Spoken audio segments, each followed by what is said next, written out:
xitaa dirac baati ah ma uusan ii keenin. shib ayaan iska dhahay.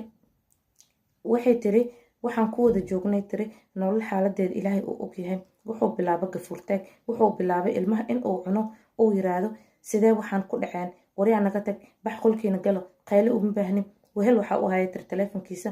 naagtaas ayuu la jaatin garan jiray. aniga inta uu joogo taleefonkaas ma isticmaali jirin. markuu ilbaab ka baxo ayaa taleefonka ii qarsanaa, soo baxsanaa. markaas ayaa arkaa waxay ku sheekaysteen iyo codadkoodii. waan iskaga aamusay ayay tiri. gabadhii sida ayay ku dhashay. muddo kadib gabadhii marka ay dhashay waxay tiri wuxuu u qalay tiri 2 neef. sidoo kale wuxuu siiyey tiri wuxuu kaloo siiyey tiri dahab qurux badan oo waxay tiri xamar oo ugu gaday oo ugu dhiibay qof gobolka u socdo.